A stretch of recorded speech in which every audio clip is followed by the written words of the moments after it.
योगा क्या है?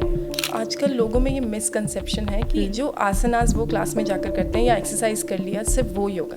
जिम में जाके आप एक अच्छा बॉडी फ्रेम, एक सेलिब्रिटी बॉडी फ्रेम पा सकते हो। क्या योगों में भी पॉसिबल है? क्या जो योग निद्रा है उससे वाकई बहुत सारे लोगों की बीमारियां दूर हो जाती हैं? जितना ज़रूरी आसनास हैं, जितना ज़रूरी ब्रीदिंग है, उतना ही ज़रूरी रिलैक्सेशन है।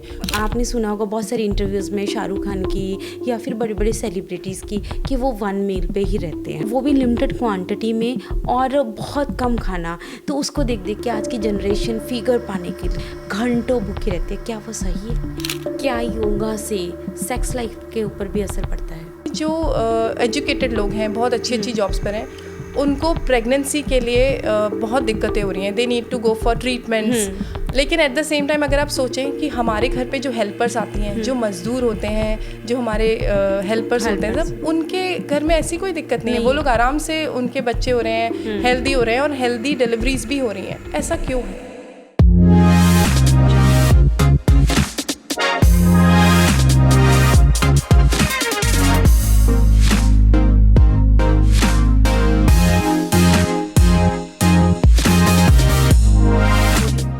नमस्कार दोस्तों, मैं हूं आपकी होस्ट, आपकी दोस्त शालू गुप्ता। लेके आई हूँ पॉडकास्ट विद शालू का एक नया एपिसोड। जैसे कि आप सब जानते हो, हम बनाते हैं आपको आपकी ज़िंदगी का मास्टर। यहाँ पे मिलाते हैं आपको एस्ट्रोलॉजर से, डॉक्टर से, इन्फ्लुएंसर से, अलग अलग तरह के गुरुओं से, टीचरों से, मेंटोर से, जो कि देते हैं आपको आपके जीवन का ज्ञान और बनाते हैं आपको हर सब्जेक्ट का मास्टर। तो आज मैं जिनको लेके आई हूँ उन्होंने साबित किया है अपने जीवन में हेल्थ इज़ वेल्थ। हमने अक्सर सुना है कि जो हमारी शरीर है, हमारी सेहत है, वो सबसे बड़ा धन है। पर जिनको आज मैं मिलाने जा रही हूँ, योगा गुरु, जो कि मुझे भी योगा सिखा रहे हैं और भी लोगों को योगा सिखा रहे हैं। और उन्होंने अपने लिए भी योगा सीखा, अपने घर वालों के लिए भी योगा सीखा, और आज वो लाखों की जॉब छोड़कर लोगों को योगा के प्रति अवेयर कर रहे हैं, उनको जागरूक कर रहे हैं कि सेहत ही सबसे बड़ा धन है। Health is wealth. अंजति मैम, मैं आपका बहुत बहुत स्वागत करती हूँ पॉडकास्ट विद शालू में। नमस्ते Shalu ma'am, thank you for having me here. पहले तो मैं जानना चाहूँगी, जैसे कि मैंने अभी अभी अपनी ऑडियंस को बताया कि आप अपनी लाखों की आईटी की जॉब छोड़कर एक योगा गुरु बने, या फिर योगा सिखाना शुरू किया, योगा सीख के सिखाना शुरू किया। ये प्रेरणा कहाँ से मिली आपको? मैम एक्चुअली ये प्लान में तो नहीं था। नॉर्मली पढ़ाई की थी, इंजीनियरिंग की थी, और जब जॉब लगी खुशी खुशी ऑफिस गई। फर्स्ट डे, फर्स्ट मंथ बहुत खुशी थी, सैलरी आई, कुछ महीने बीते और फिर नोटिस करना शुरू किया कि पूरा लाइफ स्केड्यूल हिल गया। सुबह से निकले हम रात को घर पहुंचते थे, ना घर का खाना खुद बना पा रहे थे, ना ही घर का खाना खा पा रहे थे। थोड़े दिनों में ऑब्जर्व करना शुरू किया कि आसपास के लोग तो और भी बीमार थे, सब ओबीज हो गए थे। तो ये चीज़ मेंटली बहुत डिस्टर्ब कर रही थी कि लाइफ जीना छोड़कर हम सब सिर्फ एक रेस में भागे जा रहे थे, और मुझे ये कहीं ना कहीं बर्दाश्त नहीं था। थोड़ी मुश्किल हुई परिवार को समझाना, जॉब छोड़ने का डिसीजन लेना, बट थैंकफुली मैं ये कर पाई। और फिर मैं योगा की तरफ थोड़ा इंटरेस्ट था, मैं आश्रम विजिट्स पर जाती रही और फाइनली मैंने डिसाइड किया कि मैं योगा टीचर्स ट्रेनिंग करके योगा टीचिंग करूँगी। वो बहुत अच्छी बात। इस चीज़ से एक बात आती है मैम, जैसे कि मेरी भी डॉटर है 14 इयर्स की, तो वो भी कहीं ना कहीं एजुकेशन की रेस में दौड़ रही है। जब वो ही क्यों, इंडिया के सब बच्चे +2 करते हैं, 9th-10th करते हैं, और उन पे इतना प्रेशर है स्टडी का। उनको, हमें लगता है कि सबको कि एक अच्छी क्वालिफिकेशन हो जाएगी तो जीवन सफल हो जाएगा। आपका इसके बारे में क्या सोच है? मैम बिल्कुल आपने बहुत सही सवाल पूछा, क्योंकि मैं नोटिस कर रही हूँ कि पेरेंट्स बहुत प्रेशर डाल रहे हैं बच्चों पर, या तो डॉक्टर बनने के लिए या इंजीनियर बनने के लिए या कुछ भी हाई पेइंग जॉब्स अटेन करने के लिए। इसका एक रीज़न आता है मैम, अगर हम अपने फ्रेंड सर्कल में बैठे हैं, अगर आप एक अच्छी सोसाइटी से बिलोंग करते हो, अगर आपके बच्चे, है ना, अगर आपकी आलाद वाला से बात करते हो, अगर बोलते हो कि आर्ट्स लिया है, तो समटाइम लोग जज करना शुरू कर देते हैं। अगर आप बताते हो कि हमारे बच्चे ने मेडिकल लिया है, नॉन मेडिकल लिया है, तब लोग सोचते हैं कि हाँ इंटेलिजेंट होगा। अगर 90 से कम आते हैं, 90 से ही क्यों, 95 से कम नंबर आते हैं परसेंटेज में, तो भी लोग आपके बच्चे को और आपकी परवरिश तक को जज डालते हैं। बिल्कुल मैम, आप सही कह रहे हैं। वही है कि बहुत प्रेशर है बच्चों पर, और कुछ केसेस में बच्चों पर पेरेंट्स प्रेशर नहीं भी डाल रहे हैं, तो जो सोशल प्रेशर है, जो कंपटीशन फीलिंग है, वो इतनी एक्सेस पर आ चुकी है कि बच्चों को लगता है कि अगर हम इस रेस से हटे तो हमारी कोई वर्थ नहीं है। तो बेसिकली बच्चों ने और पेरेंट्स ने बच्चों की वर्थ सिर्फ उस डिग्री पे डिफाइन कर दी है। मुझे भी थोड़ा वक्त लगा ये समझने के लिए कि वो डिग्री मेरी वर्थ डिसाइड नहीं कर सकती। जब मैं अपने इंट्यूशंस को सुन सकती हूँ, जब मैं अपने आप से अपने इंटरनल हेल्थ और मेंटल हेल्थ को बैलेंस कर सकती हूँ, वहाँ मेरी वर्थ है। कोई भी और मुझे अपनी वर्थ नहीं बताएगा। ये बात बिल्कुल सही बोली मैम। ये मैंने बहुत सारे बड़े बड़े सेलिब्रिटीज़ की इंटरव्यू में भी सुना है कि कोई 7th पास है, कोई 12th पास है, पर आज वो इंडिया के बहुत बड़े नाम है। इसका मतलब एजुकेशन ज़रूरी है, ये हम बिल्कुल डिनाई नहीं करते हैं, पर एजुकेशन, प्रेशराइज एजुकेशन ज़रूरी नहीं है ना। बच्चे को अपने पंख देने चाहिए। मैम एक्चुअली बात ये है कि अगर हम रेस से, उसी एजुकेशन सिस्टम में हम रेस से हटकर सीखने पर ध्यान दें, अगर बच्चा रट्टाबाजी से हट कर के सीखने पर ध्यान दे, तो फॉर श्योर वो बहुत अच्छे से जाएगा। और आर्ट सभी ले रहा है, लेकिन आगे जाकर के अगर वो इंटरनली और एक्सटर्नली खुश रहेगा तो पेरेंट्स ऑटोमेटिकली खुश होंगे। पर अगर आप देखिए, बच्चे जो डॉक्टर्स बन गए हैं या जो इंजीनियर्स बन गए हैं, वो टच अगर कुछ हेल्थ अच्छी बात है, बट जिनकी हेल्थ बिगड़ गई है तो उनके पेरेंट्स भी खुश नहीं रहेंगे। तो प्रेशर डाल के आपने अल्टीमेटली उनकी हेल्थ के साथ खिलवाड़ किया। ये बात बिल्कुल सही है। अब आते हैं मैम, जो चीज़ आपने अपनाई जिसको बोलते हैं हेल्थ इज़ वेल्थ, है ना। मुझे लगता है कि आपके टीचर्स ने जब आपको पढ़ाया होगा हेल्थ इज़ वेल्थ, तो आपने इस टॉपिक को बहुत सीरियसली सुना और अपनी लाइफ में इम्प्लीमेंट करके दिखाया, है ना। तो मैं जानना चाहती हूँ कि योगा क्या है। मैम, आजकल लोगों में ये मिसकंसेप्शन है कि जो आसनास वो क्लास में जाकर करते हैं या एक्सरसाइज कर लिया सिर्फ वो योगा है। एक्चुअली आसनास सिर्फ योगा का एक पार्ट है। योगा एक पूरा सिस्टम है, वे ऑफ लिविंग है, जो 5 मेन प्रिंसिपल्स से बना है। उसमें पहला है प्रॉपर एक्सरसाइज, जो कि आसनास है। दूसरा है प्रॉपर ब्रीदिंग, जो है प्राणायामा। थर्ड वन है हमारा प्रॉपर रिलैक्सेशन, उसमें शवासना और योग निद्रा आता है। फोर्थ वन है हमारा प्रॉपर डाइट, आहार। और लास्ट है पॉजिटिव थिंकिंग एंड मेडिटेशन, अच्छा सोचना और अच्छे विचार रखना और ध्यान करना। तो ये पूरा सिस्टम योगा बनाता है। बेसिकली अगर मैं बोलूँ कि ये 5 चीज़ों से योगा बना है, ना कि ये सवेरे हम 1 घंटा सिर्फ योगा करते हैं, वो योगा नहीं है। पूरे दिन में उसको इम्प्लीमेंट करना ज़रूरी है। बिल्कुल, है ना मैम। जब योगा की बात आ रही है तो मैं चाहूँगी कि 5 के बारे में हम थोड़ी बात करें, है ना। जैसे कि आपने बताया कि योगा में थॉट प्रोसेस बहुत मैटर करता है ना, तो वो कैसे? जो थॉट प्रोसेस है वो 5th पार्ट है, मतलब जो 5 डिविजन्स है उसमें से एक, और ये सभी पार्ट्स बराबर हैं, ऐसा नहीं है कि कोई किसी से ज़्यादा या कम है। तो जैसे आसनास पे मैं पहले आती हूँ। आसनास एक लुब्रिकेटिंग सिस्टम है, क्योंकि जब आप आसना करते हो आपकी बॉडी में सर्कुलेशन बढ़ता है, आपके जॉइंट्स को लुब्रिकेशन मिलता है। आपने देखा होगा आजकल लोगों को जॉइंट्स की बहुत प्रॉब्लम हो रही है, नी रिप्लेसमेंट्स हो रहे हैं। तो अगर हम सही एज पर आसनास को इंक्लूड कर दें अपनी लाइफ में, तो आपका बॉडी सर्कुलेशन और आपके नीज जॉइंट्स जो हैं वो लुब्रिकेटेड रहेंगे।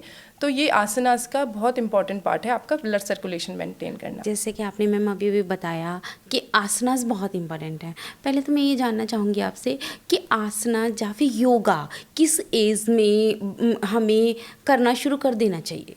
मैम, बहुत अच्छा सवाल है। जैसे हमने बात की कि योगा ये 5 डिफरेंट पार्ट से बना है। अगर किसी फैमिली में ये ऑलरेडी फॉलो हो रहा है, कोई परिवार ये 5 चीज़ें अच्छे से फॉलो करते हैं, अच्छा खाते हैं, अच्छा सोचते हैं, तो बच्चा बाय डिफ़ॉल्ट वो फॉलो करेगा। बच्चा उसी इन्वायरमेंट में बड़ा होगा, उसको अलग से कुछ सीखने की ज़रूरत नहीं होगी। पर अगर फैमिली में ये सब नहीं हो रहा है, तो जैसे ही बच्चा स्ट्रेस वाली एज एंटर करने वाला है, जैसे ही उसकी लाइफ में बहुत बड़ा चेंज आने वाला है, पुबर्टी का टाइम आने वाला है, तो जो टीनेज आने वाला होता है उसके बिल्कुल पहले या टीनेज में भी आप योगा को अपनी लाइफ में इंट्रोड्यूस करें। It will work as wonders, मतलब मिराकुलस चीज़ है, क्योंकि उस वक्त टीनेजर्स में इतनी एनर्जी होती है, उसको सही दिशा में चैनलाइज करने के लिए अगर आपने योगा इंट्रोड्यूस कर दिया, बच्चा अपने माइंड पे कंट्रोल सीख जाएगा और उसको पूरी लाइफ बेनिफिट होगा। टू ऐड टू दैट, कोई कभी देर नहीं होती। अगर आप नहीं कर पाए टीनेज पे, तो जो बड़े हैं उनके लिए भी है कि जब जागो तब सवेरा, तो बिल्कुल आप आगे जाके भी योगा शुरू कर सकते हैं। बेसिकली अगर मैं समझूं आपकी बात को कि योगा बचपन से स्टार्ट हो जाना चाहिए, पर अगर नहीं हुआ तो कोई बात नहीं है, जब भी स्टार्ट होता है तो आप कर लो बस, है ना। तो जब हम बात कर रहे हैं तो मैं एक चीज़ और ऐड ऑन करना चाहूँगी। तो मेरे ख्याल में इसमें गवर्नमेंट ने या फिर स्कूलों में ये इंट्रोड्यूस तो है, बट उस लेवल का इंट्रोड्यूस नहीं है, बस जस्ट एक पीरियड है, या फिर उस लेवल के गुरु नहीं है उनके पास, या उनके पास उस लेवल के योगा टीचर्स नहीं है, जहाँ हैं भी है तो उतनी अच्छे से उन्होंने इम्प्लीमेंट नहीं किया। क्या आपको लगता है कि स्कूलों में, कॉलेजेस में भी इंट्रोड्यूस होना चाहिए योगा? यस मैम, जैसे हमारे पास हर सब्जेक्ट्स के लिए एक अलग टीचर होता है ना, जिसको पता होता है कि उस सब्जेक्ट का डिटेल क्या है, डीप क्या है। मुझे लगता है स्कूल्स में है, लेकिन दिक्कत ये है कि उन लोगों को कनेक्शन ऑफ ब्रेथ और ये 5 प्रिंसिपल्स को कैसे उसमें इन्वॉल्व करना है ये नहीं पता। तो अगर इंस्ट्रक्टर को अच्छे से पता हो, कहते हैं ना, अगर टीचर अच्छा है तो बच्चे बिल्कुल अच्छे से करेंगे। तो बच्चे अगर अच्छे से नहीं कर रहे हैं, स्कूल से नहीं सीख पा रहे हैं, तो कहीं ना कहीं टीचर्स को ट्रेनिंग की ज़रूरत है, या एक आप अलग से इंस्ट्रक्टर हायर करें जो उनको डीप कॉन्सेप्ट ऑफ योगा समझा सके और उसको यूज़ कैसे करना है अपनी डे टू डे लाइफ में, ये भी समझा सकें। बहुत अच्छी बात है। जैसे हम योगा की बात कर रहे हैं, स्कूलों की बात हुई, तो मैं एक चीज़ और जानना चाहूँगी यहाँ पे कि योगा करने का राइट टाइम क्या है, या फिर योगा हर टाइम किया जा सकता है? नहीं, देखिए, जो बेसिक मूवमेंट्स हैं, अगर आपको रिस्ट मूवमेंट्स करने हैं, हेड मूवमेंट्स करने हैं, ये सब आप बिल्कुल बैठे बैठे दिन में 4-5 बार करेंगे, बहुत अच्छी बात है। लेकिन जो पूरी योगा की प्रैक्टिस होती है, उसके लिए आपको 2 घंटे खाली पेट होना ज़रूरी है। आप बिल्कुल उसके पहले कुछ फ्रूट खा सकते हैं, कोई दिक्कत नहीं है, पानी पी सकते हैं, नींबू पानी पी सकते हैं, लेकिन पूरी हैवी मील के साथ आप प्रैक्टिस पे नहीं जा सकते। इसलिए कहा जाता है कि या तो सुबह का टाइम जब हम पूरी तरह फ्रेश होते हैं, या शाम का टाइम जब हम डिनर खाने के जस्ट पहले का टाइम होता है, उस टाइम पे पेट खाली होता है, हम फ्रेश होते हैं, तो उस टाइम पर योगा प्रैक्टिस करना बिल्कुल बेनिफिशियल है। सबसे ज़्यादा बेनिफिट्स इन 2 वक्त पर करने से होगा। बहुत अच्छी बात। मैम, जैसे कि हम योगा की बात कर रहे हैं, तो मैं जानना चाहती हूँ ब्रीदिंग, है ना। मैंने आपसे भी योगा सीखा और लोगों से भी योगा काफ़ी बार सीखा, पर मैंने आप में एक अंदर देखा था और लोगों से ज़्यादा, कि आपने योगा को ब्रीदिंग के साथ अटैच्ड किया। मतलब आप हमेशा जब भी योगा स्टेप्स कराते हो तो बोलते हो इनहेल करो या फिर ब्रीथ आउट करो, तो वो उसका क्या मोटिव होता है? Thank you for asking this question, क्योंकि well thanks to my teachers, क्योंकि उन्होंने मुझे ये सिखाया। और at the same time breathing, अगर आप किसी इंस्ट्रक्टर के पास जा रहे हैं और वो ब्रेथ को आपके आसनास के साथ सिंक करना जानता है, कब इनहेल करना है, कब एक्सहेल करना है, कब ब्रेथ को होल्ड करना है, तो आप बिल्कुल सही जगह पर हैं, आपको आपकी हेल्थ में चेंजेस दिखेंगे। पर अगर आप सिर्फ आसनास किए जा रहे हैं, उसको ब्रेथ से लिंक नहीं कर रहे हैं, तो आपको चेंजेस नहीं फील होंगे ज़्यादा। अब ब्रेथ का इंपॉर्टेंट रोल क्या है? ब्रीदिंग हमारी प्राणा शक्ति के ऊपर काम करती है। Breathing is kind of a battery system. हमको जो बैटरी देती है वो प्राणा। आप बहुत दिनों तक आप खाने के बिना रह सकते हैं, पानी के बिना रह सकते हैं, पर आप थोड़ी देर के लिए सांस ना लेंगे तो आप नहीं रह सकते। तो अगर हम इस ब्रीदिंग को टेक्निक भी सीख लें, जैसे कि प्राणायामा बहुत तरह के होते हैं, बेसिक से शुरू होते हुए अनुलोमा विलोमा, फिर रिटेंशन वाला, बहुत एडवांस लेवल तक होते हैं। पर अगर हम बेसिक से टेक्निक सीख लें तो इसकी वजह से जो हमारी इंटरनल ऑर्गन्स हैं उनको स्टिमुलेशन मिलेगा, उनको मसाज मिलेगी, और आप ओवरऑल हेल्थ इंप्रूवमेंट देखेंगे। जो इंटरनल सिस्टम्स हैं उन पे कोई काम नहीं करता, तो ये ब्रीदिंग का काम है वहाँ पे करना। तो एक मैं एब्डोमिनल ब्रीदिंग ज़रूर आपको यहाँ पे समझाना चाहूँगी, जो अक्सर हम सोचते हैं कोई इम्पॉर्टेंट नहीं है, लेकिन मिराकुलस है ये। आप एब्डोमिनल ब्रीदिंग लोगों को सजेस्ट कीजिए, वो बहुत फ़ायदा करेगी। तो मैम, अभी हम लेट तो नहीं सकते, पर मैं बातों में समझाती हूँ। अगर आप मैट लें, उस पर आप लेट जाइए। ओके। एक किताब लीजिए या योगा ब्रिक लेकर के अपने एब्डोमेन पे रख लीजिए। ठीक है। अपनी बॉडी को पूरी तरह रिलैक्स छोड़ के जब आप इनहेल कर रहे हैं तो आप नोटिस कीजिए कि आपकी वो जो बुक है वो इनहेलेशन के साथ ऊपर जा रही है या नहीं, या जब आप इनहेल कर रहे हैं तो वो और नीचे जा रही है, जब एक्सहेल कर रहे हैं तो ऊपर जा रही है। ये जो इनकरेक्ट ब्रीदिंग पैटर्न्स हैं ये स्ट्रेस के साथ आते हैं। तो ये जो करेक्शन मैं बता रही हूँ, inhalation abdomen out and exhalation abdomen down, आप ये चेंज सबसे पहले इम्प्लीमेंट कीजिए। जब आप सोते हैं तो ये चेंज ऑटोमेटिकली रहेगा। आप नोटिस करेंगे कि जो स्लीप इसलिए इंपॉर्टेंट है क्योंकि आपका रिजुविनेशन वहाँ से होता है, क्योंकि हम नेचुरली एब्डोमिनल ब्रीदिंग करते हैं, पर जैसे ही हम जागते हैं स्ट्रेस आया और वो ब्रीदिंग पैटर्न डिस्टर्ब। ओह, बहुत अच्छी बात बोली। मैंने मैम जिम भी किया है ना। जैसे कि हम योगा में ब्रीथिंग को बहुत केयरली करते हैं। हर आसना में बोला जाता है कि आप ब्रीथ करो तब ही आपका योगा सही होगा। पर जब जिम करते हैं, है ना, कोई भी जिम करते हैं या फिर आजकल डांस फॉर्म्स हैं बहुत सारी, या फिर और टाइप्स एक्सरसाइजेज हैं, उसमें ब्रीथिंग का कुछ नहीं बताया जाता। उसमें जस्ट आपको एक्सरसाइज कराई जाती है, वो कितनी सही है?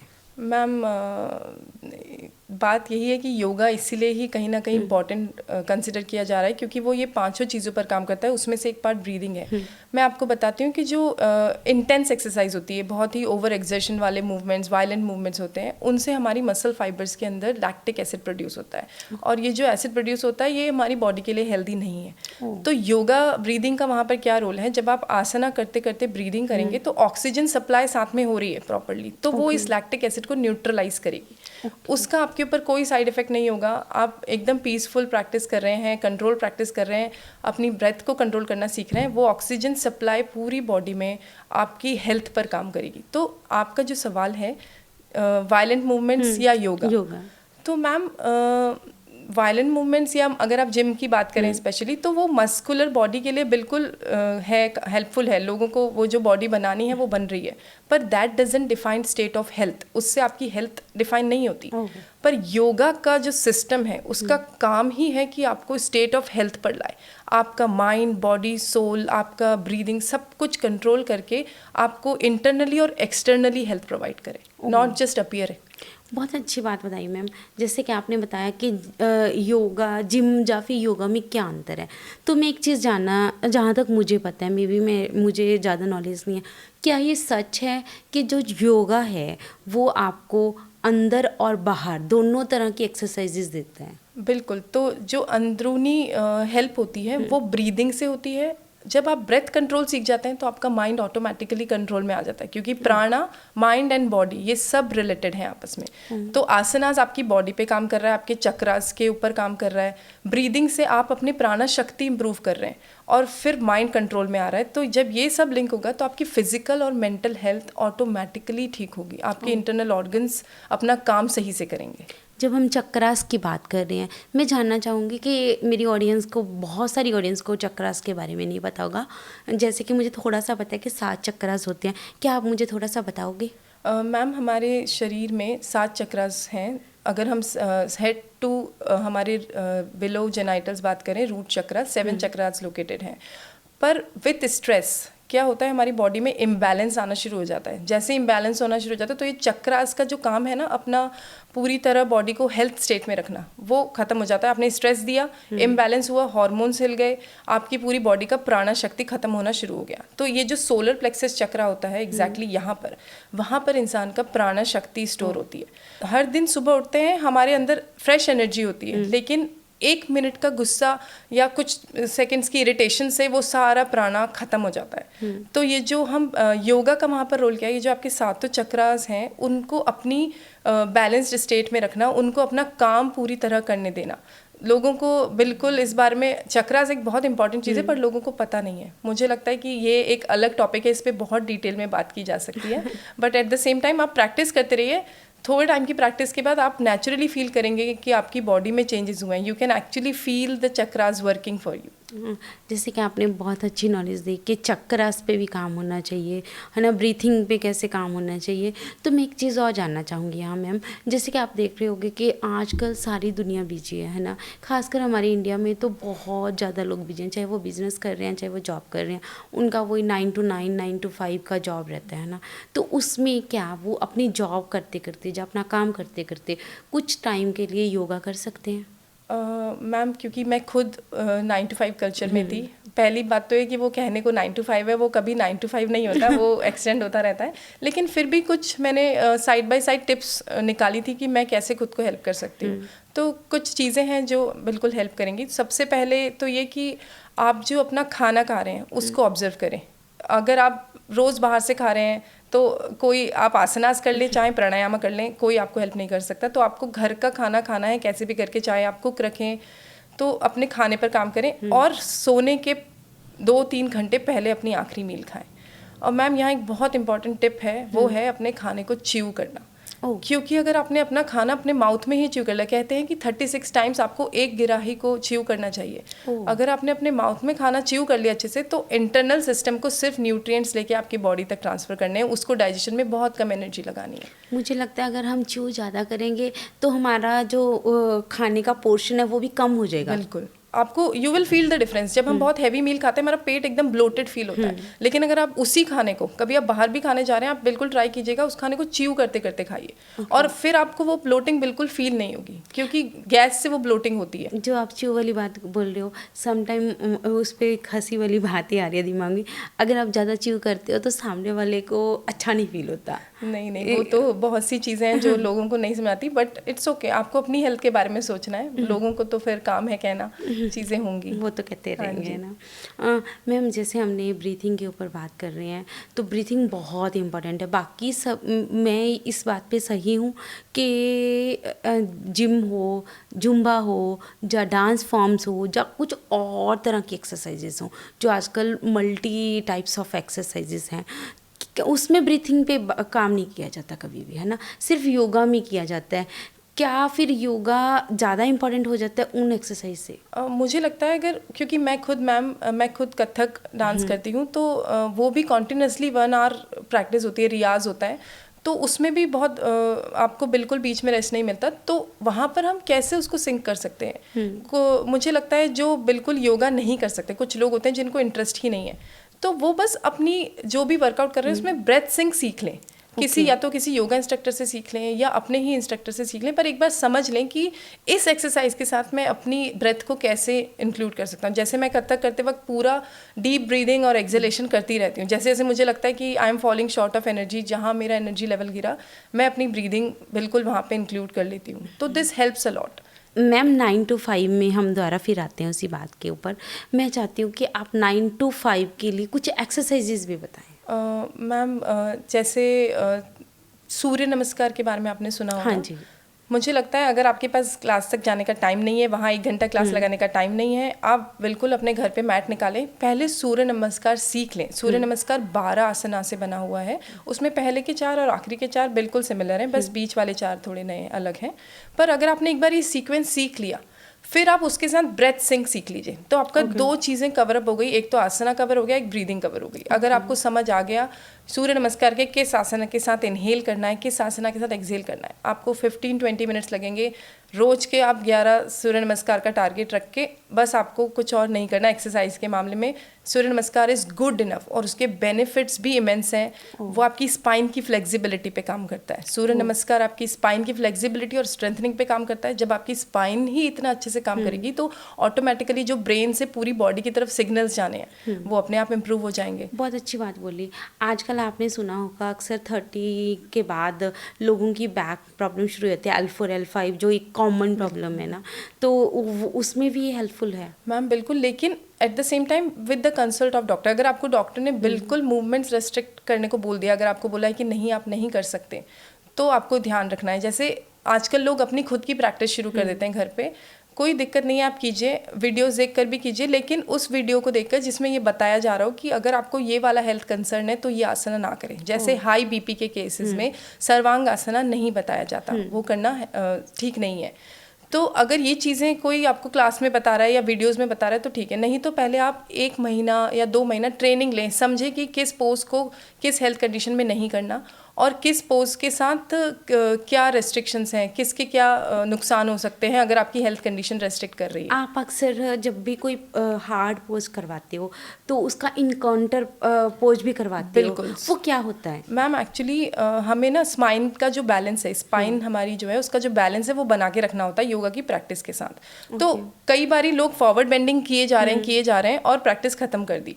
लेकिन अगर आपने स्पाइन को फॉरवर्ड बेंडिंग करके छोड़ दिया तो वो बैलेंस पर नहीं है, आपको उसको काउंटर पोज देना पड़ेगा, तो बैकवर्ड बेंडिंग भी साथ में होगी तो बैलेंस बनेगा। तो इसीलिए हर आसना के साथ, ज़्यादातर आसनास के साथ एक काउंटर पोज रिलेटेड है, लिंक्ड है, तो वो लोगों को पता नहीं है। और ये मेरी बिल्कुल मैं चाहती हूँ लोगों को इस बारे में पता हो कि काउंटर पोजेस के बारे में समझें। मैं क्लासेस लेती थी तब नहीं बताया जाता था कि ऐसे अगर ये आप योगासन्स करते हो तो इसके ऑपोजिट ये भी करना पड़ेगा, पर आपसे मुझे जानने का मौका मिला कि अगर आप इस आसना को करोगे, कुछ आसनास के आप नाम भी बता सकते हो यहाँ पे? हाँ जी मैम, जैसे सर्वांग आसना है तो सर्वांग आसना के बाद आपको काउंटर पोज में मत्स्य आसना करना पड़ेगा। ओके। ठीक है, तो ये ज़रूरी है। जैसे आपने मतलब मैं कहूँ अगर आपको नाम भी नहीं पता, कुछ लोगों को नाम नहीं पता होते, तो आप बस समझो कि आपने स्पाइन को आगे की तरफ मोड़ा है, फॉरवर्ड बेंडिंग करिए, तो अब आप कुछ आसन ऐसा करो जिसमें बैकवर्ड बेंडिंग भी हो। ओके। तो जैसे मैं पश्चिमोत्तानासना कर रही हूँ जिसमें दोनों हाथों को अपने पैरों को टच करना होता है, तो उसके साथ पूर्वोत्तानासना होता है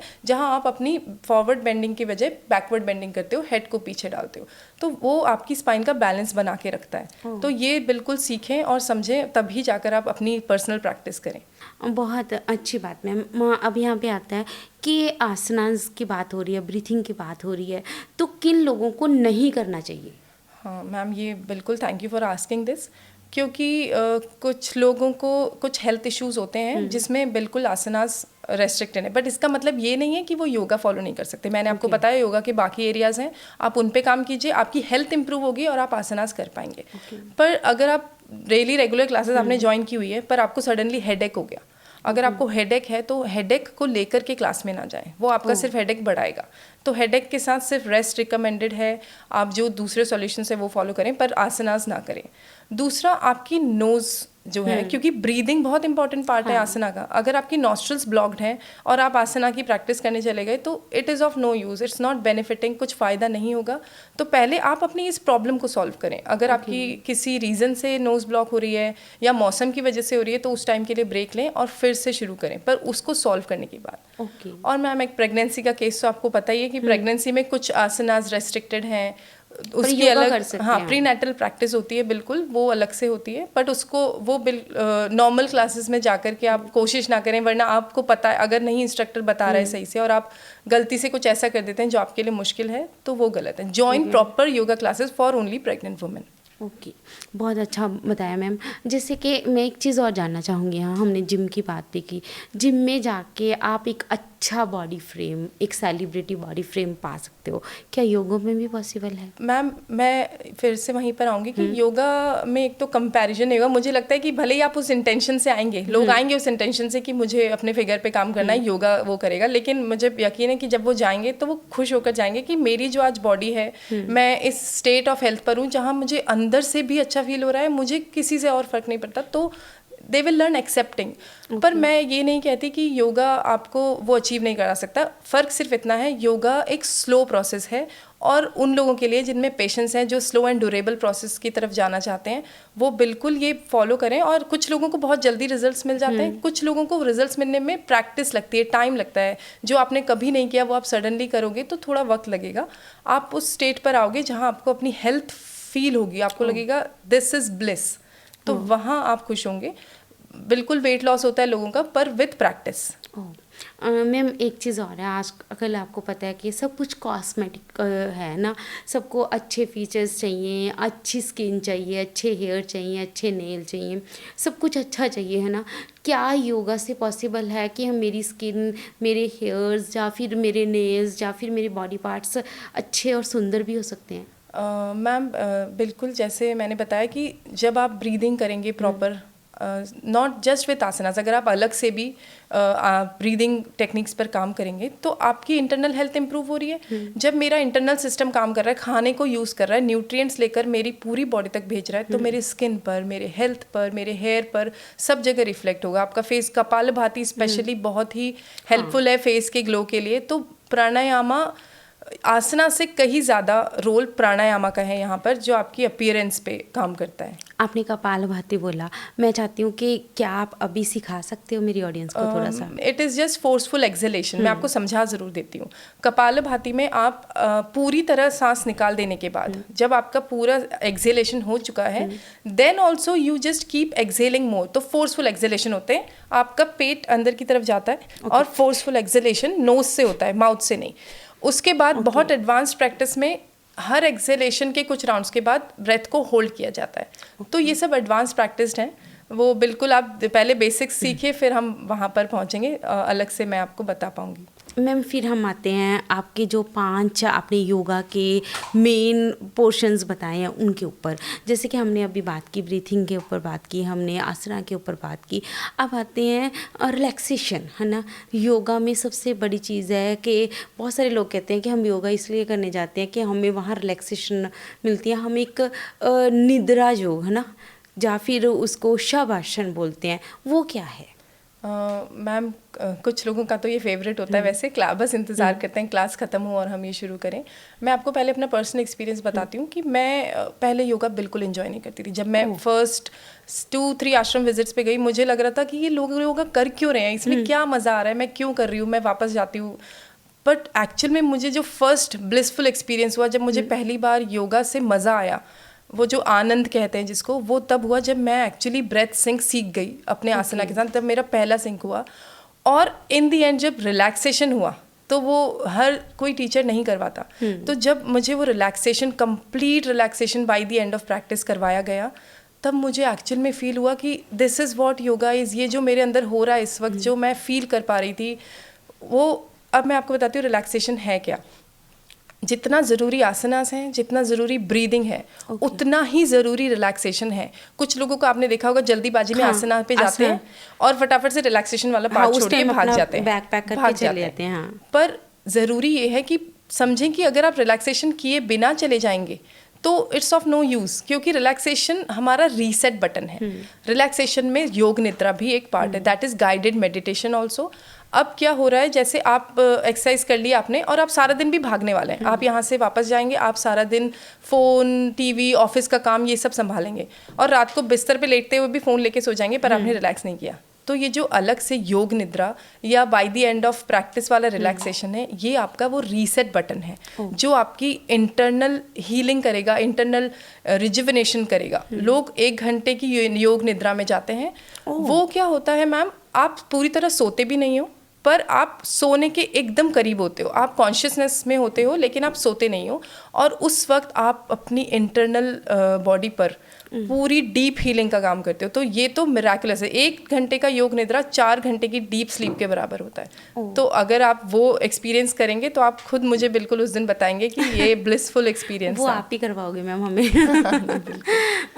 क्या जो योग निद्रा है उससे वाकई बहुत सारे लोगों की बीमारियां दूर हो जाती हैं? मैम बहुत मैं पहले मुझे यकीन नहीं होता था, बट मैंने जब एक्चुअल में मैं उन लोगों को मिली, क्योंकि मैं काफ़ी लंबे टाइम तक आश्रम में ट्रेनिंग पर थी, और मैंने वहाँ पर लोगों की स्टोरीज सुनी, और मैं खुद उसका एग्जाम्पल हूँ मैम। मुझे कुछ सीरियस हेल्थ इश्यूज़ थे, और डॉक्टर्स ने कह दिया था कि मतलब ये सिर्फ दवाइयों से ठीक चलता रहेगा, बट और कोई सोल्यूशन नहीं है। बट मैंने बोला नहीं, अगर लोग कहते आए हैं कि इन चीज़ों में सॉल्यूशन है तो मैं ट्राई करना चाहती हूँ। तो मैंने बिल्कुल वो ट्राई किया, और मैंने खुद एक्सपीरियंस किया कि योग निद्रा से और आसना, ब्रीदिंग, सबको सिंक करने से बहुत बेनिफिट है। और जो स्पेशली योग निद्रा पार्ट है, जैसे कुछ लोग हैं ना जो मेडिकली रेस्ट्रिक्टेड हैं, कुछ मूवमेंट्स नहीं कर सकते, ब्रीदिंग भी नहीं कर सकते, तो वो योग निद्रा पर जाएं।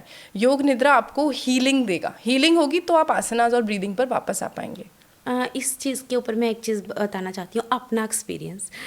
मैं भी योग क्लास जाती हूँ, तो मुझे लगता है कि वो 15 मिनट या 10 मिनट मैं खुद के साथ बिताती हूँ जब योग निद्रा में होती हूँ। अदरवाइज़ सारा दिन वही भाग दौड़ वाली लाइफ होती है। जब आप बताते हो कि अपने पैरों को फील करो, अपनी टांगों को फील करो, अपने हाथों को, अपनी नसों को, अपनी चीज़ों को रिलैक्सेशन करो, शायद वो टाइम एक ऐसा टाइम होता है जब मैं अपने साथ होती हूँ। क्या ये सबको ऐसा ही फील होता है? यस मैम, अगर आप थोड़ा सा पेशेंस रखकर आप बस इंस्ट्रक्टर को अपना रिलैक्सेशन करवाने दें तो आपको वो एक्सपीरियंस होगा। पर कुछ लोग, जैसे ये होता है कि एट द एंड बस फील करते हैं इससे कुछ नहीं होने वाला, हमें फटाफट जाना है, they can not experience this. आपको पहले सरेंडर करना पड़ेगा, आपको फील करना पड़ेगा कि मैं बस अपने आप को धरती माँ को सरेंडर कर चुकी हूँ या कर चुका हूँ। और फिर आप बस सुनिए जो गाइडेड रिलैक्सेशन हो रहा है वो आपकी बॉडी में कहाँ कहाँ मूव करवा रहा है आपकी फोकस को। तो आप बिल्कुल, ये सभी के ऊपर बहुत अच्छा काम करेगा। इट इज़ नॉट कि कोई अलग है, योग निद्रा सबके लिए इम्पॉर्टेंट है, रिलैक्सेशन भी। बहुत अच्छी बात। जैसे कि हम योग निद्रा के ऊपर बात कर रहे हैं मैम, तो एक चीज़ और आती है, जब योगा करते हैं तो हम ओम का उच्चारण करते हैं। तो ओम का उच्चारण करते हैं वो कितना महत्वपूर्ण है? जो सारी लैंग्वेजेस है ना हमारे देश में, इतनी सारी लैंग्वेज और ऑल ओवर द वर्ल्ड, उन सबका एक कॉमन साउंड है ओम। आप देखेंगे थोड़ा थोड़ा फ़र्क है, पर सब में एक ये जो यूनिवर्सल साउंड कहा जाता है ओम को, तो जिन लोगों से बिल्कुल मेडिटेशन नहीं होता, जिन लोगों से शांति से बैठकर यहाँ फोकस नहीं किया जाता, वो लोग ओम की चैंटिंग शुरू करते हैं। Third I. This is called third I centre. अगर आप अपनी थर्ड आई सेंटर पर फोकस करके मेडिटेशन नहीं कर सकते, क्योंकि ज़्यादातर लोग नहीं कर सकते, वो सिर्फ बहुत ही प्रैक्टिस करने के बाद जो वहाँ पहुँचते वो लोग कर पाते हैं। जो लोग नहीं कर पा रहे वो ओम चैंटिंग से शुरू करें। ओम चैंटिंग से आपका अपने ही अंदर से और यूनिवर्स से, आपके क्रिएटर से आपका कनेक्शन होगा।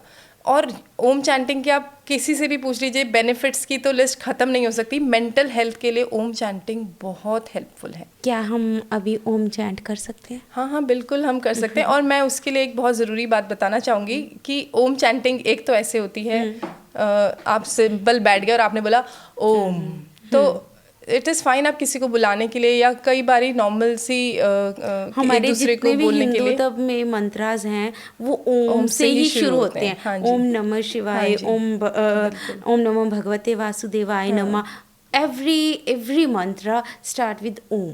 हाँ, तो ये बिकॉज ये आंसर वो ज़्यादा बेहतर दे पाएंगे। मैं वापस इधर आती हूँ कि देखिए, ओम की चैंटिंग आपको एक टेक्निक है ओम की चैंटिंग की, वो भी ब्रेथ सिंक है। अगर आप फुल इनहेलेशन करेंगे, एब्डोमिनल ब्रीदिंग जो मैंने पहले डिस्कस किया था, कंप्लीट योगिक ब्रेथ, अगर आप पूरी तरह इनहेलेशन करके उ और म का उच्चारण करेंगे तो ये सिखा के जाइए। हाँ जी, मैं बिल्कुल। तो जो म जब खत्म होगा ना, तो आपको आपके लोअर एब्डोमेन पे प्रेशर फील होगा, लोअर एब्डोमेन पे। तो उस पूरे उच्चारण से आपको बेनिफिट होंगे। अगर आप बस ऐसे कर रहे हैं टाइम पास की ओम ओम, तो it is not of use. You need to sync it with the breath. So हम एक बार बिल्कुल प्रैक्टिस कर सकते हैं। मैं शिफ्ट करूं या यहीं पे ही करूं? नहीं, यहीं पे करूं, ठीक है। तो first you deep inhale, both hands you can keep in Jnana Mudra on your knees, and first deep inhalation and begin.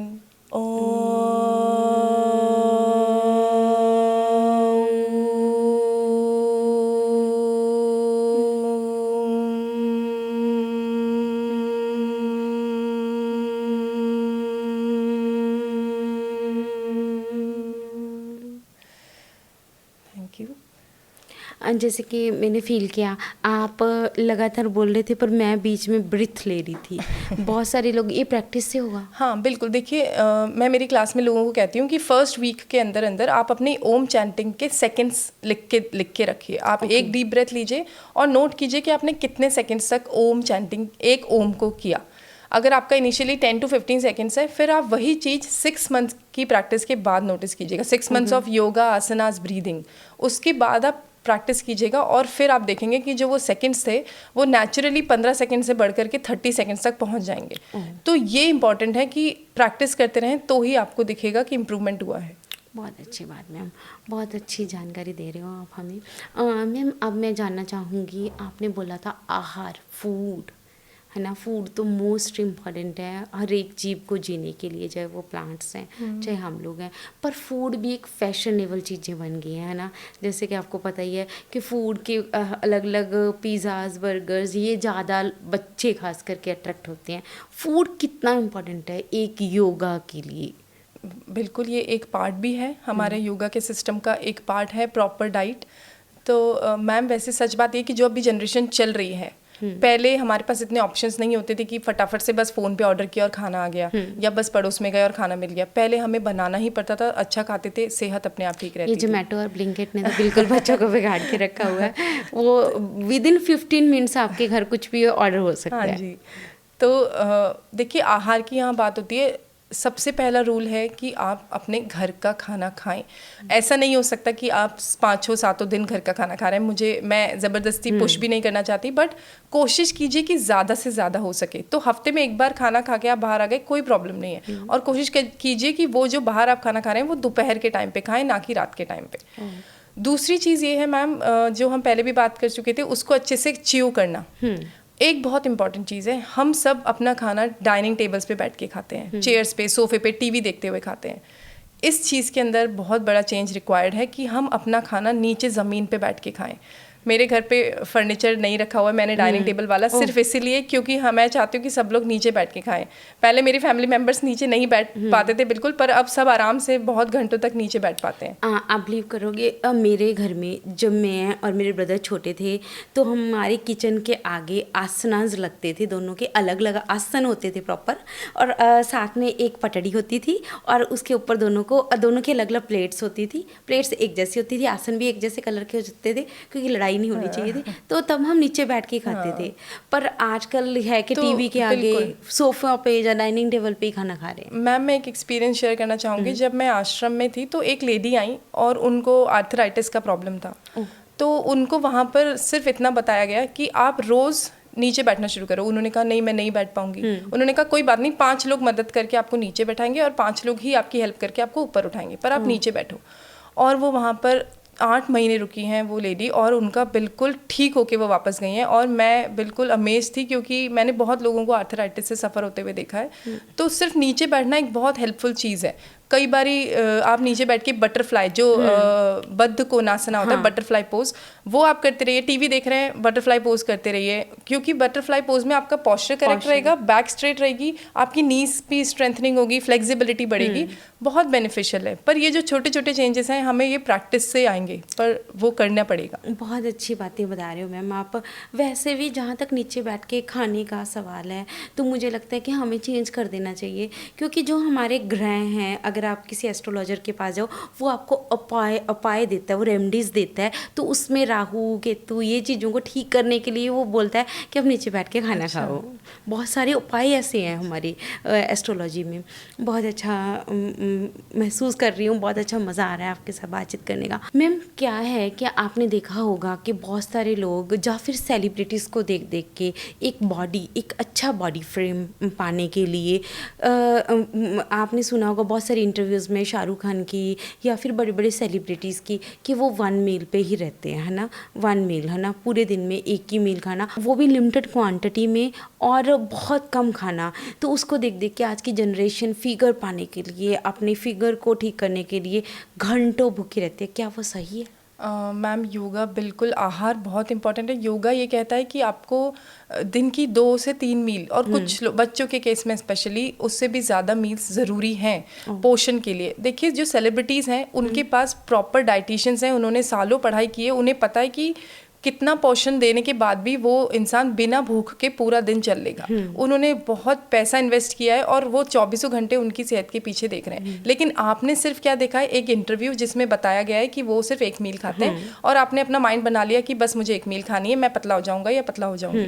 वो बहुत गलत है। अगर आपका शरीर खाना मांग रहा है, आपको भूख लग रही है, आप उस वक्त उसको नहीं दे रहे हो, सोच रहे हो कि मैं तो अपना फिगर बनाने के लिए मैं नहीं खाऊंगा, लेकिन थोड़े वक्त बाद क्या होगा, आपको दूसरी बीमारियां शुरू हो जाएंगी। भूखे रहने से स्ट्रेस लेवल, कॉर्टिसोल लेवल बढ़ता है, आपका वेट ऑटोमेटिकली बढ़ना शुरू हो जाएगा। फिर आप थोड़ा सा भी कुछ खाएंगे, आपको बहुत जल्दी उसका वेट लगने लगेगा। अगर आप अपना नॉर्मल खाना छोड़ करके भूखे रहेंगे, वो आपकी सेहत के लिए सबसे ज़्यादा डेंजरस है। उससे ज़्यादा मुश्किल कुछ नहीं है। अगर आपको भूख नहीं लग रही है, आपने पर्याप्त खा लिया है, अगर आप कुछ ऐसी मील खाना चाहते हैं जो हल्की है, जो आपका पेट भरेगी, तो वो कोई गलत बात नहीं है। आप जो उस चीज़ में ट्रेंड हैं, आप उनको कंसल्ट करके कीजिए, पर अपने मन से डिसाइड करके भूखे ना रहिए। आजकल की जनरेशन यही कर रही है कि शाहरुख खान ने बोल दिया 1 मील खाते हैं तो हम भी 1 ही मील खाएंगे, है बहुत ना। It's a wrong.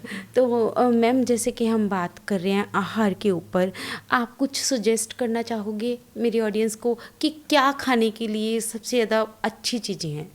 देखिए जिस रीजन में आप रहते हैं, जैसे अगर आप साउथ इंडिया की तरफ जाएंगे, वहाँ पे लोग राइस, डोसा, ये सब चीज़, राइस से बनी हुई चीज़ें खाते हैं, तो उनके रीजन के लिए ये चीज़ सबसे हेल्दी है। और अगर हम नॉर्थ इंडिया की तरफ आए, हम यहाँ पर वीट ज़्यादा खाते हैं, अनाज खाते हैं, तो हमारे लिए वो चीज़ अच्छी है। पर eight the same time season पे जाएं। साउथ में ज़्यादा सीजन्स चेंज नहीं होते, पर यहाँ पर काफ़ी सीजन्स चेंज होते हैं। तो हर सीज़न की एक अलग सब्जी, एक अलग फल होता है। बिल्कुल मानती हूँ टाइम नहीं है हमारे पास ये सब करने का, लोगों के पास अब इतने बिजी हो गए, लेकिन जितनी आप कोशिश कर सकते हैं वो करें कि सीज़न का फ्रूट और सीज़न का खाना खाएं। आपकी बॉडी बिल्कुल ठीक रहेगी और हेल्प भी होगी एक्चुअली। आपने सीज़न का फ्रूट और सीज़न का खाने के बारे में बात की। आजकल एक ट्रेंड हो चुका है, आप लोगों का एक क्लास है कि आपके घर में फॉरेन के फ्रूट्स Import. पड़े होते हैं, एवोकाडो पड़ा है जी, Yes. या फिर कोई और बड़े बड़े हाँ जो जी। कॉस्टली फ्रूट्स हैं जो बाहर से आ रहे हैं। आई थिंक वो वहाँ के लिए बने हैं, यहाँ के लिए नहीं बने। हमारे जो यहाँ पे सिंपली गावाज हैं, मैंगोज़ हैं, एप्पल हैं, बनाना है, वो खाने चाहिए, ना कि बाहर के फ्रूट्स है ना। एम राइट मैम बिल्कुल। हम एक बात ये है कि हम समझें कि ये दो डिफरेंट फील्ड्स हैं। ये बिल्कुल एक अलग टॉपिक है। न्यूट्रिशन, जैसे अगर आप आयुर्वेदिक न्यूट्रिशन पे जाएंगे, वो आपको बिल्कुल साफ साफ कह देगा कि सीजन का ही खाना है। अगर आपने बाहर से कुछ खाया वो आपके अंदर बीमारी लेके आएगा। लेकिन जो मॉडर्न न्यूट्रिशन है, मॉडर्न न्यूट्रिशन कहता है सिर्फ अपनी कैलोरीज काउंट पे काम के हिसाब से चलो। तो अगर इसको खाने से इतनी कैलोरीज मिल रही है उतना खाओ। फिर ये बाहर की चीज़ हो, चाहे सीजन की हो या ना हो, तो वो मॉडर्न न्यूट्रिशन वो फॉलो कर रहा है। वो बिल्कुल एक कंप्लीट डिफरेंट डिटेल्ड टॉपिक है। न्यूट्रिशन पे बिल्कुल बहुत डिटेल में बात की जा सकती है। इस पे द्वारा आते हैं। मैं बहुत सारी रील्स भी देखी हैं, बहुत सारा आपने देखा होगा कि जो फॉरेन से जब कोई चीज़ आती है, चाहे वो कृष्ण आए, चाहे वो योगा आई, चाहे अब खाने का भी आएगा, है ना, तो वो लोगों को बड़ा अट्रैक्ट करता है। ऐसा क्यों? योगा भी जब बाहर वाले लोगों ने करनी शुरू की तो इंडियन लोगों को पता चला कि इस अट्रैक्टिव, है ना, तो अदरवाइज हमें क्यों नहीं समझ आती इन चीज़ों मैम देखिए, योगा इंडिया में ओरिजिनेट हुआ, तब तक हम उसे इग्नोर करते रहे, हमें उसकी कोई इंपॉर्टेंस नहीं लगी। लेकिन जैसे ही बाहर के लोगों ने करके उसके बेनिफिट्स लेने शुरू किए, और थैंकफुली सोशल मीडिया के थ्रू ये ज़्यादा और बात हवा में उड़ गई, तो जब लोगों ने देखा कि अरे ये हमारी चीज़ है और वो लोग करें, तो उन्होंने बोला नहीं अब हम भी करेंगे। तो क्योंकि भाई ये क्लास की बात है, उन्हें लगता है जो वो लोग कर रहे हैं वो बहुत सही है, पर हम अपनी इंस्टीट्यूशंस को सुनना छोड़ चुके हैं। अगर हम सोचते तो नेचुरली इंसान को दिन में उठ करके व्यायाम करना चाहिए, राइट, उठ के थोड़ा वक्त अपनी एक्सरसाइज को देना चाहिए। हम हमेशा से करते आते, लेकिन उसकी इंपॉर्टेंस था भाई जब बाहर के लोगों ने किया। और बिल्कुल ये खाने के साथ भी हो रहा है। पिज्ज़ा हमारी कल्चर में नहीं था, पर क्योंकि बाहर चलता है, कुछ लोग ले आए, तो अब उसके पीछे लोग बिल्कुल लगे पड़े हैं। लेकिन देखिए, लिमिट में हर चीज़ करना ठीक है। ओवर अगर आप रोज़ पिज्ज़ा खाएंगे आपको समझ आ जाएगा कि आपकी बॉडी के साथ क्या हुआ। लिमिट में हर चीज़ कीजिए, सब ठीक रहेगा। बहुत अच्छी बात। अब आते हैं मैम थिंकिंग, सोच। मुझे लगता है कि सोच एक ऐसी चीज़ है जो आपके जीवन में एक्सरसाइज हो ना हो, आहार ठीक ले रहे हो ना ले रहे हो, अगर सोच अच्छी नहीं है, सोच नेगेटिव है, अगर आप ओवर थिंक करते हो, तो आपकी लाइफ को मतलब हेल में जाने से कोई नहीं रोक सकता, है ना। मैंने बहुत बार देखा भी है, खुद के लिए भी देखा है। खैर अब थोड़ा थोड़ा कंट्रोल आना शुरू हो गया, शायद मे बी एज के कारण, कि अगर कोई मुझे ब्यूटीफुल कह देता है तब भी असर है, अगर कोई मुझे गंदा बोलेगा तब भी असर है। क्या योगा हम दोनों चीज़ों को कंट्रोल करना सिखाता है कि हम ब्यूटीफुल पे ज़्यादा खुश ना हो, अगर हमें कोई गंदा बोल रहा है तो उस पर ज़्यादा दुखी ना हो? बिल्कुल मैम, बैलेंस बनाता है। जैसे मैंने आपको बताया, वो 5 पार्ट्स में से एक इम्पॉर्टेंट पार्ट है पॉजिटिव थिंकिंग एंड मेडिटेशन। तो सबसे इम्पॉर्टेंट चीज़ है थॉट। हम कुछ नहीं है, ये जो थॉट है हम वही हैं। जो आपका जिस तरह के आपके थॉट हैं आप उसी तरह के बनेंगे। तो लोग क्या कहते हैं हमारे बारे में, उस पर हमारा रिएक्शन होना। देखिए, योगा की प्रैक्टिस की वजह से आपको गुस्सा आना बंद नहीं हो जाएगा। गुस्सा एक बहुत नेचुरल सी चीज़ है, सबको आता है। लेकिन योगा की प्रैक्टिस की हेल्प से आप उस गुस्से को कंट्रोल करना सीख जाएंगे। जब आप गुस्से को कंट्रोल करना सीख जाएंगे तो आपकी प्राणा शक्ति पे कोई असर नहीं पड़ेगा। आप उस प्राणा को अपनी हेल्थ के लिए यूज़ कर पाएंगे। तो जो पॉजिटिव थिंकिंग है उसका क्या रोल है? किसी ने मुझे कुछ गलत कह दिया तो या तो मैं उसकी बात मान के बैठ जाऊँ कि अरे इसने तो जो कहा है वो मेरे बारे में सच है, लेकिन नहीं, मैं एक पल लूँगी। जब हम योगा की प्रैक्टिस करते हैं हम माइंडफुल बनते हैं। मैं एक मोमेंट लेकर के सोचूंगी कि इसने ये कहा है कि इसका व्यू है, लेकिन मेरे बारे में मेरा व्यू अच्छा है और वो रहेगा। तो आपका ये पीस ऑफ माइंड जब बनेगा, जब आप पॉजिटिव रहोगे अपने बारे में, तभी जा कर के आपकी ओवरऑल हेल्थ इंप्रूव होगी। थॉट्स की बात है तो मैम यहाँ पर एक बहुत अच्छी सी बात मैं आपसे बताना चाहूँगी। हम वापस से वो प्रेगनेंसी वाले टॉपिक पे आते हैं। रिसेंटली मैंने देखा है कि जो एजुकेटेड लोग हैं, बहुत अच्छी अच्छी जॉब्स पर हैं, उनको प्रेगनेंसी के लिए बहुत दिक्कतें हो रही हैं। They need to go for treatments. लेकिन एट द सेम टाइम अगर आप सोचें कि हमारे घर पे जो हेल्पर्स आती हैं, जो मजदूर होते हैं, जो हमारे हेल्पर्स होते हैं, सब उनके घर में ऐसी कोई दिक्कत नहीं है। वो लोग आराम से, उनके बच्चे हो रहे हैं, हेल्दी हो रहे हैं और हेल्दी डिलीवरीज भी हो रही हैं। ऐसा क्यों है? हाँ, उनको कोई सर्जरी नहीं होती है, कोई दिक्कत नहीं होती है, क्योंकि मैम उन लोगों की लाइफ में स्ट्रेस नाम का चीज़ हट चुका है। उनके विचार अच्छे हैं, उनका बस एक काम है कि मुझे मेहनत करनी है और चैन से सो जाना है। लेकिन हमारे शो ऑफ, हमारे बहुत सारी डिटेल्स हैं जो लिस्ट ख़त्म नहीं होगी। उस स्ट्रेस की वजह से हमारी बॉडी पे इतना गहरा असर पड़ा है कि प्राणा शक्ति तो पूरी ख़त्म हो गई है। जब हमारे अंदर प्राणा नहीं है तो हम एक लाइफ कैसे क्रिएट करेंगे, हम एक और प्राणा कैसे क्रिएट करेंगे, जो एक नया बच्चा है वो कैसे क्रिएट करेंगे। जैसे कि आपने बताया, शायद ये कारण एक चीज़ और भी है, IVF आपने सुना होगा, बहुत ज़्यादा है ना, प्री बेबीज़ बर्थ बहुत हो रहे हैं। कहीं ना कहीं आपने ये भी देखा होगा, कुछ लोग तो फिगर के कारण, कुछ लोग अपनी बॉडी को हिलाने के लिए, लेडीज़ कहती हैं कि हम नहीं करेंगी, सैरोगेसी मदर मिल जाती हैं, पैसे दो और कोई आपका बच्चा और डिलीवर कर देगा। तो कहीं ना कहीं हमारी सोच चेंज होती जा रही है। बिल्कुल मैम, देखिए फर्स्ट थिंग इज़ कि एक तो आप IVF के थ्रू ट्रीटमेंट पे जा रहे हैं। देखिए जिनको बिल्कुल ये चाहिए ही चाहिए कि हमें बच्चा होना है और नहीं हो पा रहा है, तो वो ट्रीटमेंट ले रहे हैं। बट मुझे ये लगता है कि अगर वो ट्रीटमेंट के फाइनल स्टेप से पहले थोड़ा वक्त एक बार योगा को दें, इस लाइफस्टाइल को, इस वे ऑफ लिविंग को फॉलो करें, मुझे लगता है उनको वहाँ जाने की ज़रूरत नहीं ही पड़ेगी। नेचुरली उनको फील होगा कि वो नेचुरली बेबी कंसीव कर लेंगे। मैम, जैसे कि हमने योगा का बहुत सारा, हमने अब मदरहुड के बारे में बात कर रहे हैं कि कैसे लोगों को प्रेगनेंसी नहीं हो रही, क्या योगा से सेक्स लाइफ के ऊपर भी असर पड़ता है? यस मैम, पहले तो हमें ये समझना पड़ेगा कि जिन लोगों की सेक्स लाइफ अच्छी नहीं है वो किस रीज़न से नहीं है। तो अगर आप सोचें तो मोस्टली स्ट्रेस या ओवर एक्सर्शन, पूरे टाइम बिजी रहना, रात को सोते वक्त भी फ़ोन लेके ही सोना, सुबह उठते ही फ़ोन उठा लेना।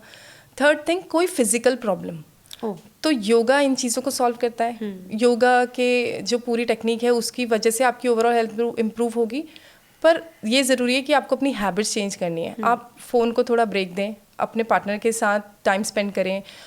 और आजकल कपल्स योगा भी शुरू हो गया है। That is a very good thing for those जिनको सेक्स लाइफ में प्रॉब्लम हो रही है, वो कपल्स योगा शुरू करें और वो आपको एक्चुअली आपके इनर सेल्फ से भी कनेक्ट करेगा, वो आपको एक दूसरे से भी कनेक्ट करेगा। तो ओवरऑल हमारा माइंड ठीक होगा तो आपकी सेक्सुअल लाइफ नेचुरली ठीक होगी। आप किसी साइकोलॉजिस्ट के पास भी जाएंगे, वो आपको कोई दवाई नहीं देगा सेक्स की इम्प्रूवमेंट के लिए। वो आपको ये बोलेगा आपको कुछ नहीं करना, आपको बस खुश रहना है, रिलैक्स्ड रहना है। इस चीज़ में योग निद्रा बहुत हेल्पफुल है। सेक्स लाइफ के लिए रिलैक्सेशन का सबसे बड़ा रोल है। आप कंट्रोल ऑफ माइंड सीखोगे, आपकी सेक्स लाइफ नेचुरली अच्छी होगी। और मुझे लगता है सेक्स की ही क्यों, बाकी भी पूरी ऑल ओवर लाइफ ही योगा ठीक कर सकते हैं। आपने बहुत अच्छा बता रहे हो हमें। जैसे कि मैं एक दो चीज़ और जानना चाहती हूँ। अब मैं जानना चाहती हूँ कुछ आसनास के बारे में, जो हाउस वाइफ्स हैं, जो घर के काम करते वक्त या फिर टीवी देखते, आजकल लोग घंटों टीवी देखते हैं, घंटों ही मोबाइल पे लगे रहते हैं, तो उस टाइम भी कुछ योग कर सकें, कुछ आसनास हमें बताओ आप। देखिए मैम, सबसे इम्पॉर्टेंट चीज़ कि एक तो टीवी देखते हुए, मोबाइल देखते हुए जो पॉस्चर है वो बहुत गलत चीज़ है, वो नहीं करना चाहिए। जो हमारे पास धनुरासन है, वैसे मैं ये नहीं कहूँगी कि आपने मैट निकाली और धनुरासना की और वापस टीवी देखने पहुँच गए, ऐसा नहीं है। आपको प्रॉपर प्रैक्टिस तो करनी ही पड़ेगी। जैसे सूर्य नमस्कार से शुरू करेंगे, धीरे धीरे आएंगे। लेकिन जो आसना एक्चुअल में हेल्प करते हैं पॉस्चर के लिए, आपने सुना होगा बहुत लोगों को सर्वाइकल हो रहा है। वो इसलिए हो रहा है कि घंटों लैपटॉप के सामने, टीवी के सामने या फ़ोन को उल्टी सीधी पोजिशंस में पकड़ के बैठ जाना। तो आप उस चीज़ के लिए धनुरासन है, जितनी बैकवर्ड बेंडिंग है, पॉस्चर्स खोलने वाली, जो आपके शोल्डर्स को ओपन करते हैं, वो आसनास जितने हैं वो बहुत हेल्प करेंगे। जैसे आपका धनुरासना मैंने बताया, एक कैमल पोज है, कैमल पोज में उससे बहुत हेल्प होती है। एक है चाइल्ड पोज, जो बैकबोन के लिए, बैक पेन के लिए बहुत हेल्पफुल है, शशांक आसना। और सयाटिका का जो पेन आजकल लोगों को बहुत ज़्यादा हो रहा है, उसके लिए भी शशांक आसना। और पद्मासना, जो घर पे मैंने बताया नीचे बैठना है, वो बहुत ज़रूरी है। इसमें मैं अपनी ऑडियंस को एक चीज़ बताना चाहती हूँ। मैम ने शटिका की बात की, मैं शूट्स के कारण मेरी शटिका का पेन एक्सेस हो गया था, ना कोई फिजियोथेरेपी काम आ रही थी और ना ही कोई कुछ भी नहीं काम आ रहा था उस पर, ना कोई मेडिसिन काम आ रही थी। थैंक यू मैम, आपके कारण, योगा के कारण मेरा कहीं ना कहीं सिर्फ 15 डेज़ में, अभी मुझे 15-20 डेज़ ही हुए हैं आपके पास आते हुए, 20 डेज़ में मेरा शटिका का पेन 80% ठीक है। थैंकफुल, आप ठीक होते रहें, अच्छी बात है। तो मैम वही हम बात करते हैं। और विमेन के लिए स्पेशली, जैसे पहले की जो किचन्स होती थी ना, वो नीचे होती थी, लेडीज़ नीचे बैठ के खाना बनाती थी। आपने देखा होगा अभी विमेन के मेरे अंदर मायके में आज भी नीचे बैठ के खाना बनाया जाता है, वो भी चूल्हे भी हैं उनके घर में। आपने देखा होगा अभी विमेन में बहुत नी रिप्लेसमेंट के केसेस आ रहे हैं, हर कोई नी रिप्लेसमेंट कराने पे चला हुआ है, क्योंकि अब लेडीज़ को घंटों तक खड़े खड़े खाना बनाना पड़ता है, तो सारा प्रेशर आपकी नीज पे जा रहा है। तो या तो आप अपनी कुकिंग का हाफ पार्ट बैठे बैठे कर लें, जैसे सब्जी काटना है, आटा लगाना है, ये सब चीज़ें नीचे बैठ के कर लें, और बाकी का बचा हुआ काम जो कि खड़े होके ही होना है वो करें। और अगर बहुत अच्छी बात है, अगर आप अपना पूरा कुकिंग सिस्टम नीचे शिफ्ट कर सकते हैं तो आपके लिए ही बेनिफिशियल है, बट बहुत लंबी देर तक खड़े नहीं रहना। वॉक करने में और बहुत लंबी देर तक खड़े रहने में बहुत फ़र्क है। मुझे लगता है अगर ये भी बाहर से आएगा तो लोगों को समझ आना शुरू हो जाएगा। तो मैम बहुत अच्छी जानकारी दे रहे हो आप। मैम हमने बहुत सारी चीज़ों के ऊपर बात की है ना, सोच के ऊपर भी बात की, आहार के ऊपर, ब्रीथिंग के ऊपर। आप लोगों को क्या संदेश देना चाहोगे आज इस पॉडकास्ट के थ्रू? मैम मैं ये कहूँगी कि किसी भी चीज़ को स्टार्ट करने के लिए ना किसी वक्त का इंतज़ार ना करें। ये ना सोचें कि आज नहीं तो कल, कल नहीं तो परसों। देर कभी नहीं होती, लेकिन कदम बढ़ाना तो ज़रूरी है ना। अगर आपने एक सीढ़ी आज चढ़ी है, कल आप दूसरी चढ़ोगे। और ये सिर्फ योगा से रिलेटेड नहीं है, आप अपनी लाइफ में कुछ भी करना चाहते हैं, कुछ भी सीखना चाहते हैं, तो उसकी तरफ कदम बढ़ाइए। आप आसनास की प्रैक्टिस पर आते हो, 2 दिन आते हो, फिर नहीं आते हो, फिर मिस कर देते हो, आप अपनी डाइट फॉलो नहीं कर पा रहे हो, सारा आपने अपना रूटीन मेस्ड अप किया हुआ है। एक चीज़ आती है, समटाइम्स क्या होता है कि हम योगा शुरू कर दिया, आपका सब कुछ सुना कि यार मैं भी जाऊंगी, मेरी फ्रेंड जा रही है, पर क्रैम्प्स पड़ गए, मुझे पेन होना शुरू हो गया, तो मैं योगा छोड़ देती हूँ। वो कितना सही है? मैम ये क्रैम्प्स वाला टॉपिक बहुत इंपॉर्टेंट है, क्योंकि जब आपने अपनी बॉडी की मसल्स लाइफ टाइम यूज़ नहीं करी है या बहुत पहले करी थी, आप सडनली प्रैक्टिस करने जाओगे, आपकी नई नई मसल्स में मूवमेंट होगा, तो क्रैम्प्स पड़ेंगे, नेचुरल है। आप कुछ भी फिजिकल एक्टिविटी शुरू करोगे आपको क्रैम्प्स पड़ेंगे, पर वो हमेशा नहीं रहते। मसल यूज टू हो जाती है, 1-2 हफ्ते में आपके वो पेन्स चले जाते हैं। एट द सेम टाइम जैसे ही पीरियड्स का टाइम आता है, एक ब्रेक आ जाता है, उस ब्रेक के बाद फिर लोग सोचते हैं अब क्या जाना, तो वो जो ब्रेक आ जाता है बीच में, उसको इंपॉर्टेंस ना देते हुए अपनी प्रैक्टिस को रेगुलर करें। क्रैम्प्स थोड़े टाइम में चले जाते हैं। जिसको बहुत एक्सट्रीम क्रैम्प्स हैं वो ठंडे पानी से ना नहाए, गुनगुने पानी से नहाए और बॉडी मसाज ले। It will help a lot. जैसे कि आप सब जानते हो कि आज हमें जो जानकारी मिली योगा के बारे में, सबसे बड़ी बात योगा के बारे में तो आपको बहुत सारे पॉडकास्ट और भी मिल जाएंगे, पर यहाँ पे मैं आपको एक चीज़ बताना चाहती हूँ। आज जिस गेस्ट से मैंने आपको मिलाया, उन्होंने ये चीज़ साबित की है कि हेल्थ सबसे बड़ी वेल्थ है। हम अपने बच्चों के पीछे एक हायर एजुकेशन, हायर क्वालिफिकेशन के पीछे भागते हैं, वो बहुत बुरी चीज़ है मेरे ख्याल में।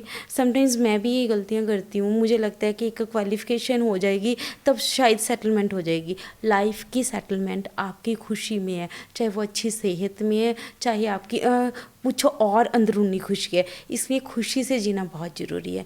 मैं अपने दर्शकों को बोलना चाहूँगी, पॉडकास्ट विद शालू को लाइक, शेयर और सब्सक्राइब करना बिल्कुल मत भूलिए, क्योंकि यहाँ पे आप अपनी ज़िंदगी के मास्टर बन सकते हो। आपको जानकारी देते हैं हम हर सब्जेक्ट की, आपको बनाते हैं आपकी लाइफ का master. Please subscribe podcast with the Shalu, आपको यहाँ बहुत कुछ सीखने को मिलेगा, एंड शेयर करना ना भूलें।